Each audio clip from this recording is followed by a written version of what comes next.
प्रिय भक्तों, जय श्री राम।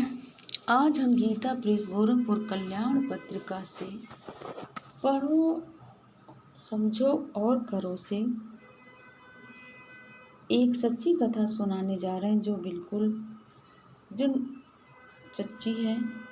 आज कथा का शीर्षक है आम के पेड़ कटाने का परिणाम। मेरे गांव में एक पड़ोसी श्री तिवारी जी थे। उनके आम के 5 पेड़ थे जिसमें गर्मियों में खूब फल आते थे, किंतु गांव भर के बच्चे और अन्य लोगों द्वारा अधिकांश फल तोड़ लेने या चोरी कर ले जाने के कारण उनको उन पेड़ों से फल कम मिल पाते थे। जैसे कि बच्चों की आदत होती है कि पेड़ में जैसे छोटे छोटे फल लगे अम्मियाँ तो उसको तोड़ते थे, बाहर पत्थरते, और बड़े लोग भी तोड़ कर ले जाते थे। अतः उन्होंने इन हरे पेड़ों को कटवाने का निश्चय कर लिया था। घर के गांव के लोगों ने बहुत समझाया कि हरा पेड़ काटने से वंश का नाश हो जाता है और ये आप मत करिए, कोई फल ही तो लिए जा रहे, लेने दीजिए। किंतु उन्होंने किसी की ना सुनी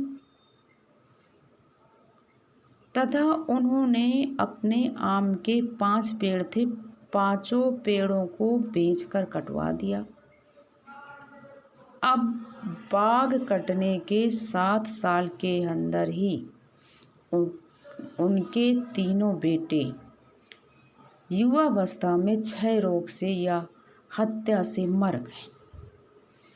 लड़की की शादी के बाद दामाद की भी मृत्यु हो गई और वे खुद पेड़ कटने के 2 साल बाद पागल होकर मर गए।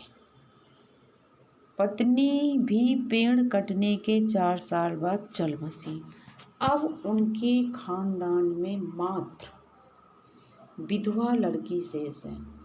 तिवारी जी के कहने का मतलब 3 बच्चे थे जवान, वो मर गए, खुद ही मर गए और उनकी पत्नी भी खत्म हो गई। और वो विधवा लड़की भी, जिसकी कोई संतान नहीं है, विक्षिप्त होकर यानी पागल होकर लापता हो गई है। उनका मकान बर्बाद होकर ढह रहा है, जिसमें कोई अब रहने वाला नहीं है। इस हृदय विदारक घटना का क्षेत्र के लोगों पर इतना गहरा असर पड़ा कि धार्मिक कार्य के अलावा लोग हरे वृक्ष की शाखा भी काटते हुए डरते हैं। कहते हैं कि हरा पेड़ काटकर मुझे तिवारी जैसा हाल थोड़ा कराना है। प्रिय भक्तों, कभी भी किसी भी स्वार्थवश पेड़ों को मत अपने स्वार्थ के लिए काटिए।